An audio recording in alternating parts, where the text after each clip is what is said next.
Welcome to the Infinite Evolution Podcast, where you'll receive keys and codes to help you unlock your next level of joy, radiance, health, wealth, intuition, embodiment, and soul purpose. This is a space for lightworkers, healers, spiritual entrepreneurs, and anyone who wants to share their soul gifts with the world. We'll be exploring personal, spiritual, and professional growth and ascension through both the esoteric and magical and the tangible and practical. I'm Casey Aileen Knight, coach, mentor, as well as divine channel and soul gift activator. I founded the Luminous Evolution brand to help you elevate your business and beingness and light up the world. So glad you're here. Let's dive in.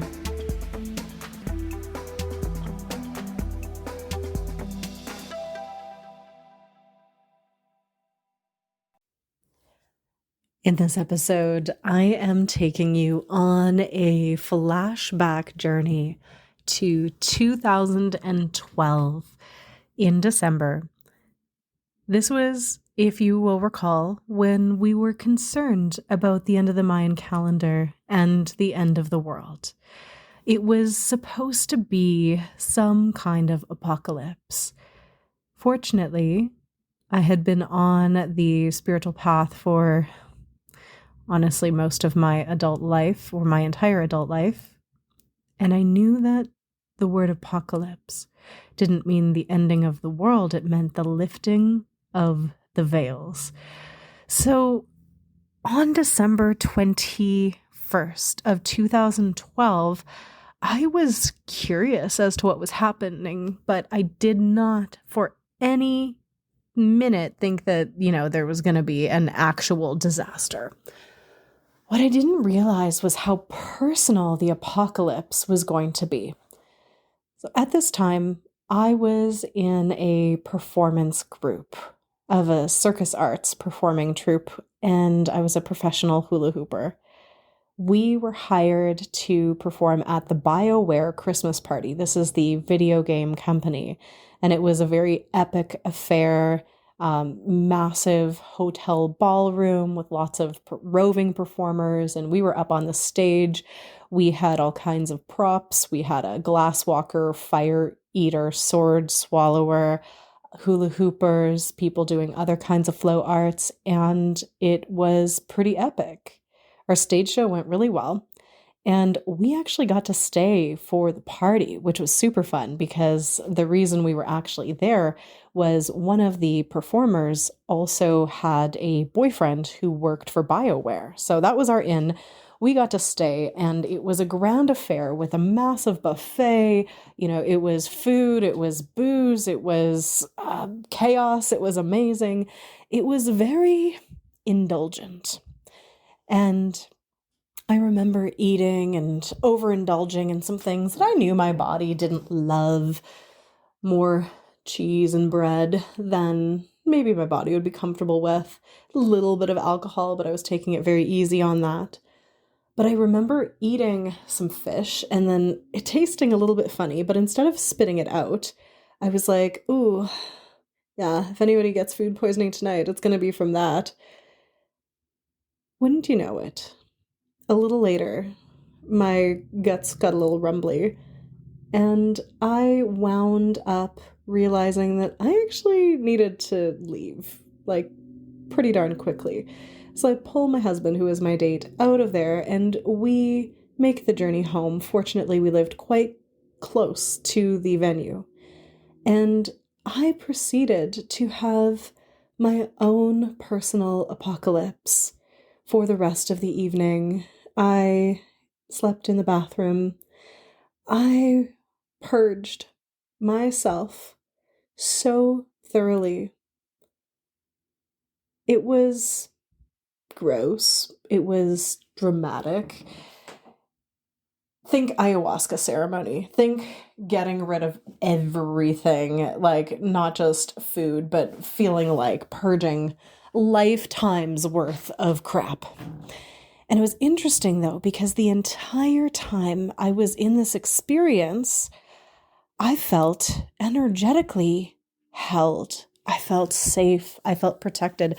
My team was with me, and I intuitively knew that this was a purging so that I could walk through an energetic portal and my life would never be the same.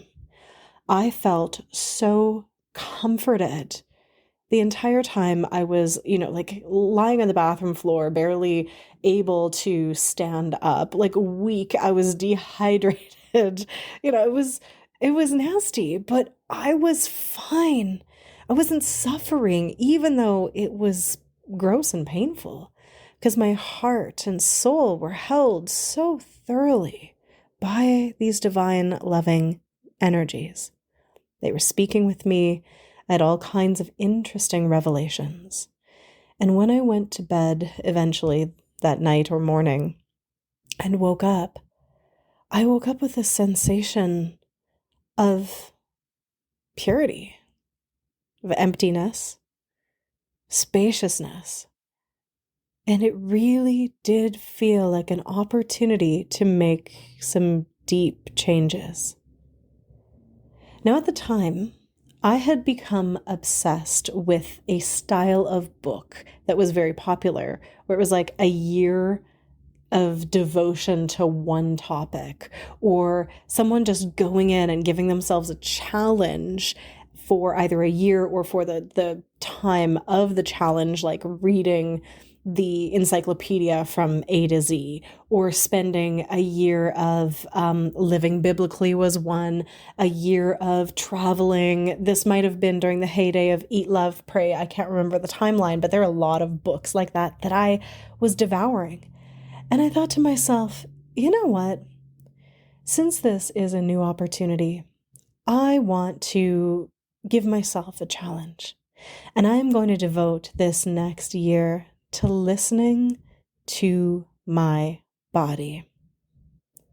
Listening to my body deeply, and actually also taking action on the information that I'm receiving, because at that time I could hear my body speaking, but I would often just go, thanks for the info, but I'm going to ignore that thoroughly. This was during days when, I was working at a restaurant.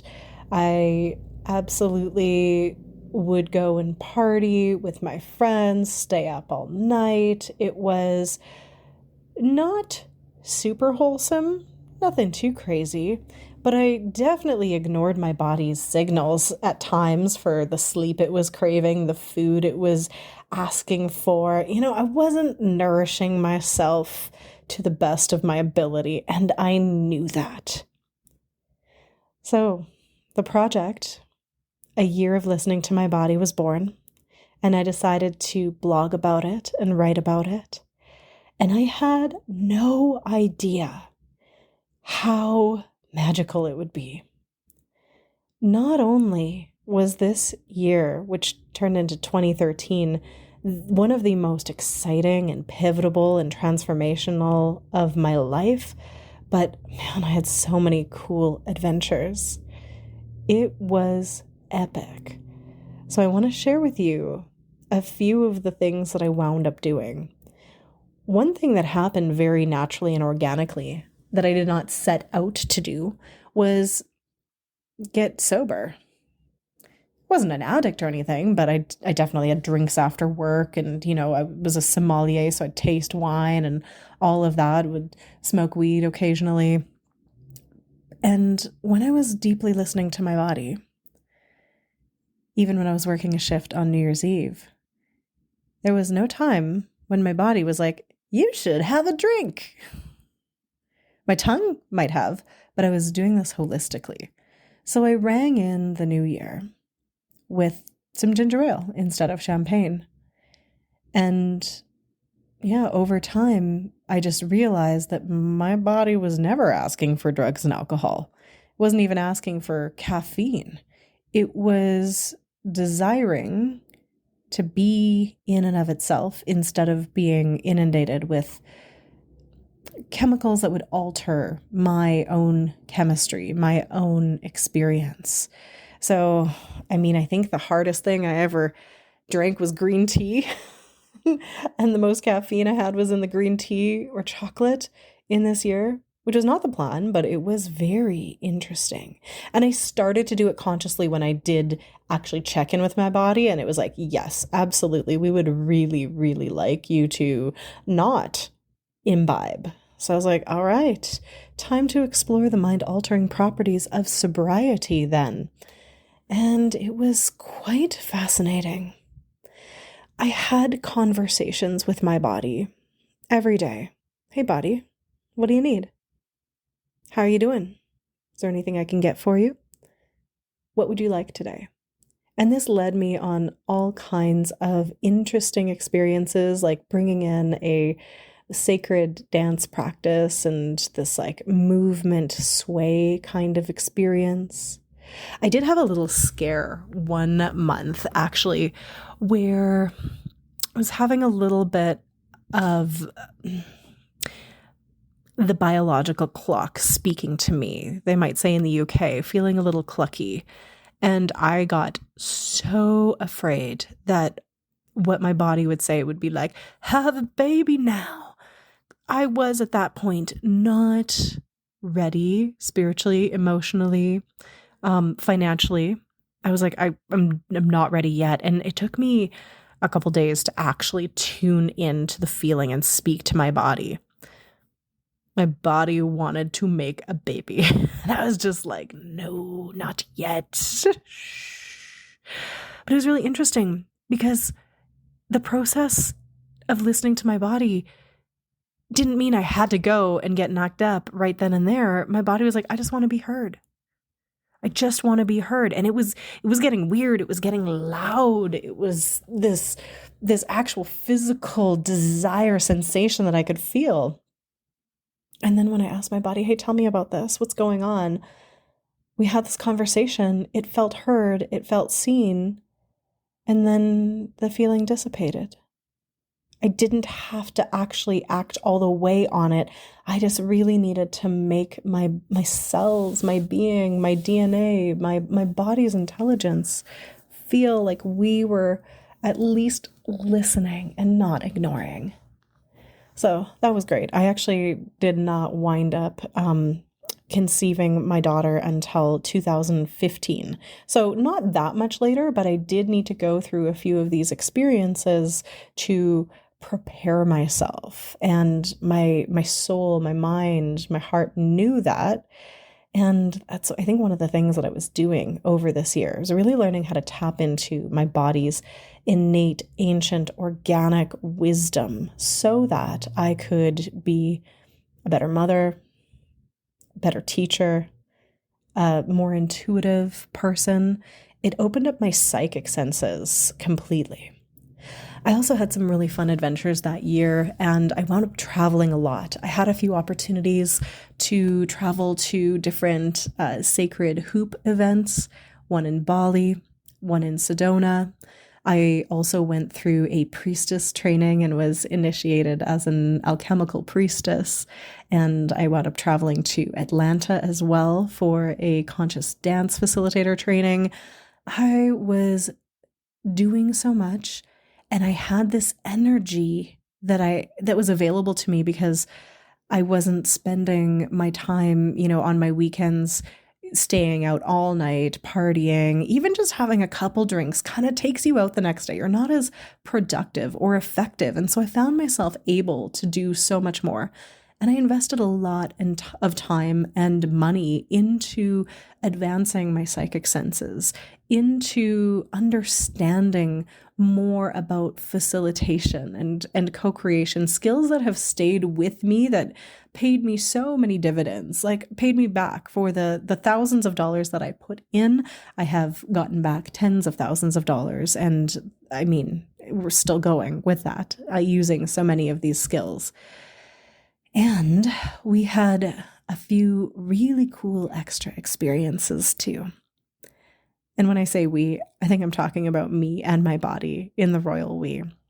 I was able to learn how to listen to my gut. And as a sacral being in human design, that really became really evident that that's how I needed to make decisions. With that sacral yes, that like, yes, I need to do this, even if it doesn't make sense.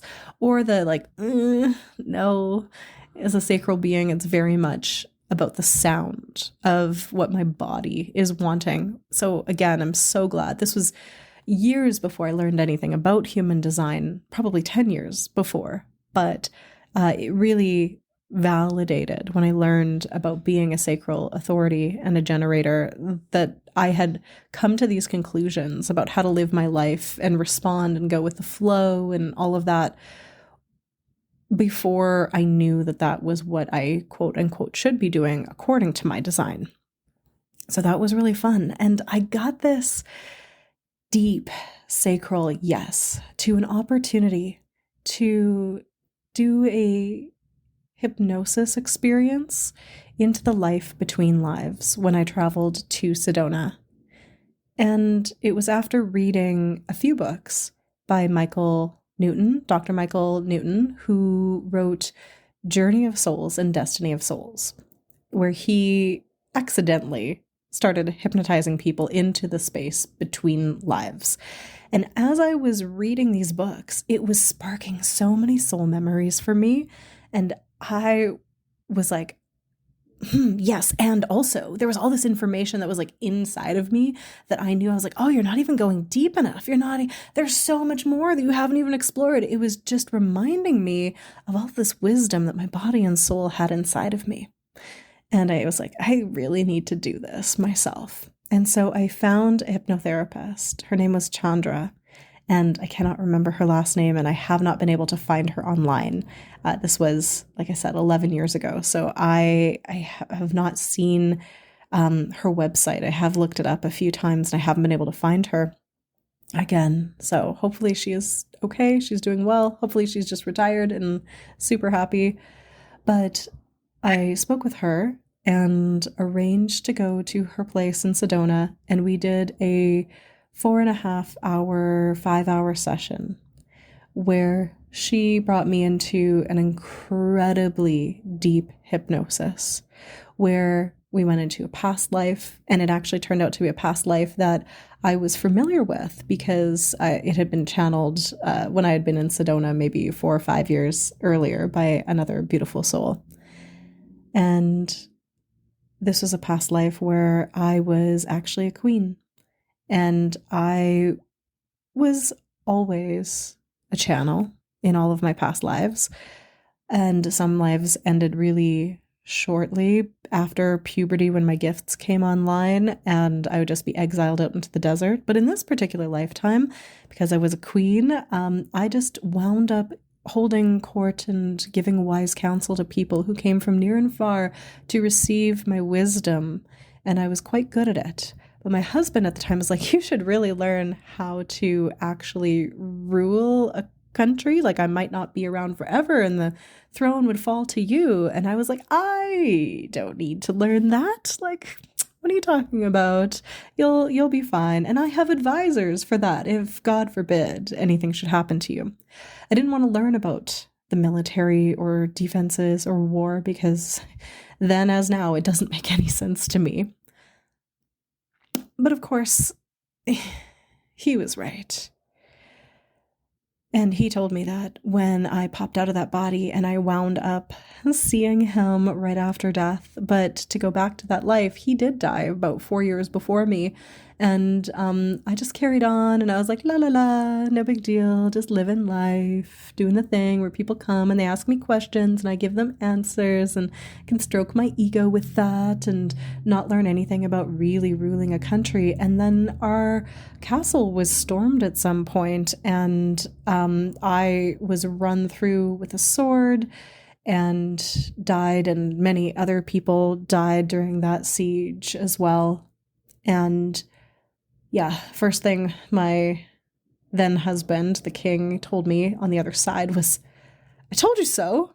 I told you needed to learn how to navigate this stuff. I was like, I don't ever want to be in a position of power like that again. Oh my God. Ooh, so that was intense. But then when I was on the other side. I was quickly restored and rejuvenated, and like that life fell away quite quickly. And I connected with some guides and with some friends, and I went to see the council that I work with in between lives. And when I saw them, it was this joyful reunion. And I remember walking in there and being like high-fiving everybody and be like, hey, how's it going? And it was really fun, which is interesting because in the books, a lot of the people who went through these hypnotic regressions were terrified of their counselor. They felt like it was very formal. And this joyful reunion where I'm like, hey buddies, what's up? It felt very different. I was given a lot of validation that my thought that indeed I was a, quote unquote, older soul who had a fair bit of experience, was actually, there was validity and I wasn't delusional to that. A lot of people, I think, always want to think they're an old soul, but it was not the first time, because I'd gotten a lot of validation from different psychics and other healers that I had worked with, as well as my own energy, of course. But I was, for many years going like, I could be just making all of this up, this soul remembrance that I have. I could just be making that up. I could be absolutely crazy. But I was shown a few other really interesting things, like how I was a traveler who could slip between dimensions very easily, and I spent a lot of time in places that weren't Earth. And I was also shown one of the roles that I have, basically my job when I'm not in this body, was just moving giant swaths of colorful energy around the cosmos. And I didn't get the what I was doing so much as just seeing it. And they were like, oh, you'll understand more of that later. Don't worry about it. And in this hypnosis experience, I just, again, had a ton of validation of things that I had remembered consciously from my meditations and just what had been sparked with books. But it was so real, so vivid. When you're in that deep, deep, deep hypnosis, it is tuning you back into the ultimate reality, not this temporary one here on Earth. And it was more real than real. One of the really cool experiences I had was actually halfway through the long hypnosis session, which the actual hypnosis was probably about 3 hours. I had to pee and I was not comfortable. And so Chandra, my hypnotist, said she could just take me up a bit so I could function, so I could move and I could go to the bathroom and then we could get back into it. And the interesting part about that is my two of my guides at the time, I'm no longer working with them, but Thorazon and Bells were these incredible light beings, just starbursts of light. And they came with me to the bathroom. So I'm in this hypnotic state and I'm connected with them. And these light beings, just literally stars made of radiant, moving, colorful light, were in the bathroom with me, hanging out in the bathtub while I peed. And then they walked back with me. And it was one of the coolest experiences of my life because I normally see that stuff with my inner eye, with my third eye, but this was I was able to see it with my eyes open, with my actual eyeballs. So that was magical. And I had only seen a light body like that with eyes open one other time that I will probably tell you about another time. But that was one incredible experience.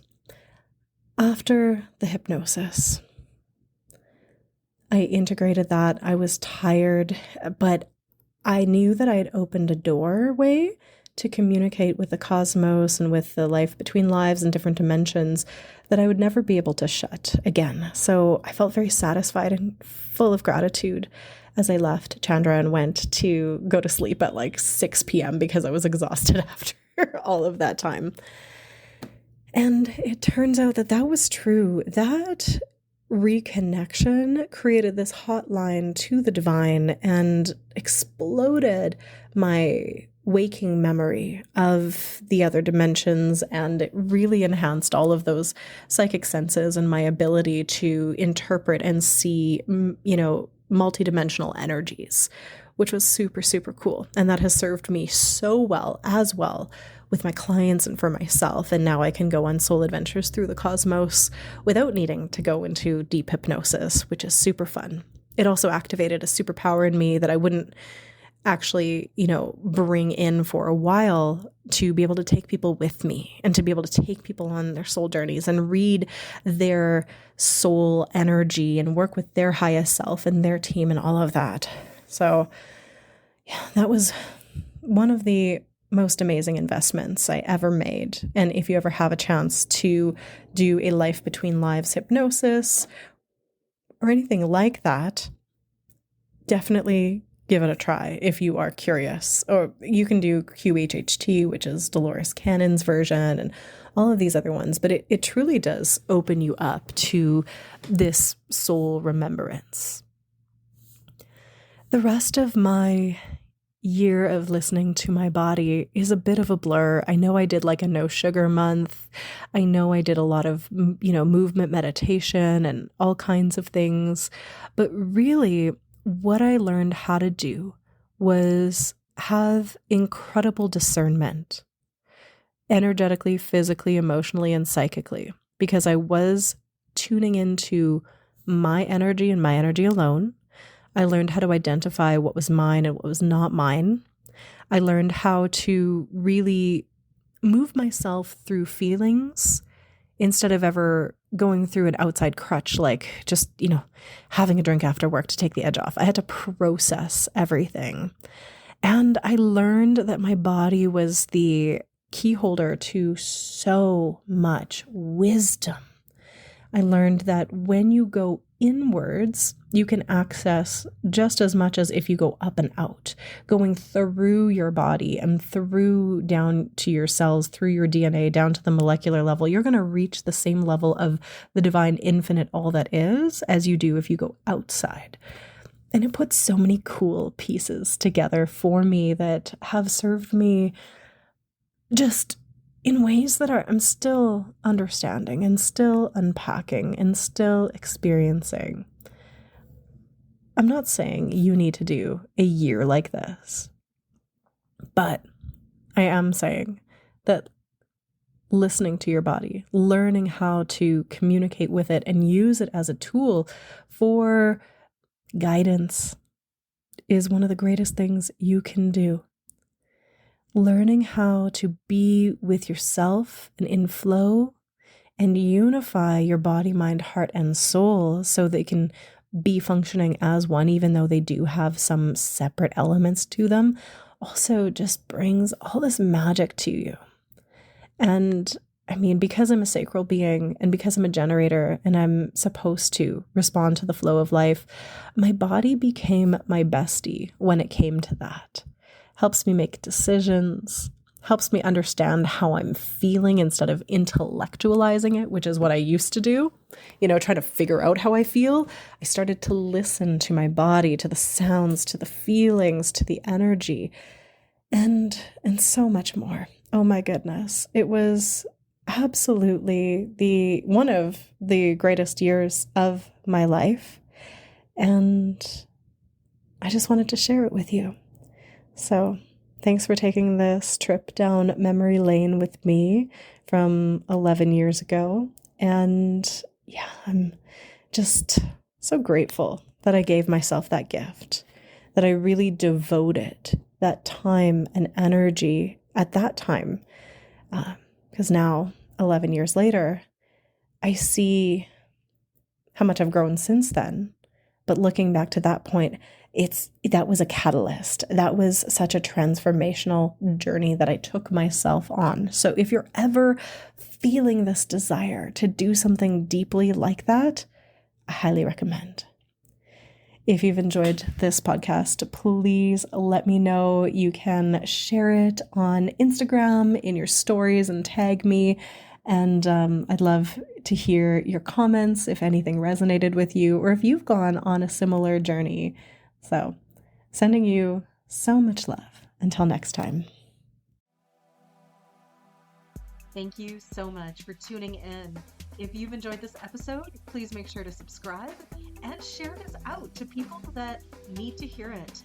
Tag us on social media. You can find us at the Luminous Evolution on Instagram. And keep the conversation going by joining my free sacred community, Luminous Evolution, on Facebook, and get a taste of my favorite tools and techniques inside my free Frequency Upgrade Academy.